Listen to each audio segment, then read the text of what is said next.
ابن احمر کے درمیان جو ہے ایک درار پڑ جاتا ہے. اب الفونسو 10 گرناڈا کے قریب میں جو جنوبی اسپین میں جتنے سارے مسلم صوبے ہیں وہاں پر ایک ایک کر کے جو ہے وہ اس پر حملہ کرتا ہے اور اس پر جو ہے قبضہ لیتے چلا جاتا ہے. مثال کے طور پر شمالی افریقہ میں مسلمانوں کے خلاف ایک یہ کروسیڈ کے اسکیم کے تحت اس نے کیا کیا، کیڈس پروونس میں اور سینٹا ماریا میں اس نے فوج کو لا کر جو ہے بسا دیا. پھر سال 1261 میں اس نے جیریس کو بھی فتح کر لیا اور وہاں پر ایک جو ہے فوجی چھاونی جو ہے قائم کر دیا. پھر سال 1262 میں الفونسو 10 نے نیبلا طائفہ پر بھی قبضہ کر لیا جہاں پر ایک مسلمانوں کی حکومت تھی. اور اس کے بعد ابن احمر سے یہ کہا کہ تیریفا اور الجیسیرس جو علاقے ہیں اس کو جو ہے اس کے حوالے کر دیا ہے. یہ تیریفا الجیسیرس یہ سب جو ہے اسٹیٹ آف جبرالٹار یا یہ کیڈس پروونس کے آس پاس ہے، گرناڈا کے گرد و نواح میں. پھر سال 1263 میں اشبیلیا پروونس میں ایک شہر بول کر ہے وہاں سے اس نے مسلمانوں کو جو ہے بے دخل کر دیا، مسلمانوں کو وہاں سے نکال دیا. اچھا، اس میں ایک بات یاد رکھیے گا کہ جب یہ آپ کا جیان شہر پر 1245 میں جب اس کا محاصرہ کیا تھا تو صلح تو ہو گیا، لیکن صلح ہونے کے باوجود بھی جیان شہر سے جو ہے مسلمانوں کو وہاں سے جیلا وطن کر دیا گیا اور وہاں پر جو عیسائیوں کو لا کر بسا دیا گیا. اب یہاں پر یہ ایک نیا ٹرینڈ یہ دیکھنے کو ملتا ہے کہ جب کبھی بھی کیسٹیلین کسی بھی مسلم علاقے کو فتح کرتے ہیں تو وہاں سے مسلمانوں کو وہاں سے نکل جانے کا حکم دیتے ہیں اور پھر اس شہر میں اس علاقے میں جو ہے عیسائیوں کو لا کر جو ہے بسا دیا جاتا ہے. یہ ایک نیا ٹرینڈ جو ہے اب یہاں سے ہم کو آگے کی طرف دیکھنے کو ملتا ہے. خیر، اشبیلیا شہر کے ایک میں بھی مسلمانوں کو وہاں سے نکال دیا گیا اور وہاں پر جو ہے عیسائیوں کو لا کر جو ہے بسا دیا گیا. تو اس طرح سے جب الفونسو 10 نے جنوبی اسپین کے طرف جو اپنی پیش قدمی جاری رکھی اور ایک ایک شہر کو جو ہے مسلم شہر کو فتح کرنا شروع کر دیا، تب جو ہے ابن احمر پریشان ہو گیا اور پریشان ہونے کے باعث اس نے مراکش میں جو بنو مرین کی حکومت تھی وہاں کے حکمران ابو یوسف یعقوب کو التجا کیا کہ وہ جو ہے اس کی جو ہے فوجی مدد کرے. اس کے جواب میں ابو یوسف یعقوب نے اپنے ایک لشکر کو جو پھر اندلسیا میں جو ہے بھیجتا ہے. اس کے بعد محمد یعنی کہ ابن احمر جو ہے کستوریا پر سال 1264 پر جو ہے حملہ کر دیتا ہے اور پھر مرسیا، جلیز اور کوس، مدینہ، سیدونیا جیسے شہروں کو جو ہے اس شہروں پر جو ہے وہ قابض ہو جاتا ہے. لیکن یہ قبضہ کچھ ہی دنوں تک رہتا ہے کیونکہ الفونسو 10 اور اراگون کا راجا جیمس I یہ دونوں مل کر جو ہے پھر جو ہے ابن احمر کے خلاف فوج کشی کرتے ہیں اور ابن احمر نے جن جن علاقوں کو فتح کیا تھا ان تمام علاقوں کو ان سے چھین لیتا ہے اور اس پر جو قابض ہو جاتا ہے. اور پھر سال 1265 میں گرناٹا پر جو ہے کستوریا اور اراگون کی فوج جو ہے حملہ کر دیتی ہے. مجبوراً ابن احمر کو پھر دوبارہ جو ہے کستوریا کے راجا کے ساتھ جو ہے صلح جو ہے کرنے پڑتا ہے اور پھر دونوں میں پھر صلح ہو جاتی ہے. لیکن اس کے بعد بھی پھر اندلسیا کے بیشتر شہروں سے جو ہے جہاں مسلمان آباد تھے وہاں سے مسلمانوں کو نکال دیا جاتا ہے اور وہاں پر عیسائیوں کو لا کر جو ہے دوبارہ جو وہاں پر بسا دیا جاتا ہے. تو اس طرح سے مسلمانوں کا جو ہے آہستہ آہستہ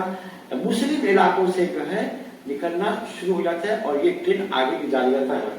پھر سال 1273 میں ایک ملٹری ایکسپیڈیشن فوجی مہم کے دوران ابن احمر گھوڑا سے گر جاتا ہے اور پھر اس کی موت ہو جاتی ہے.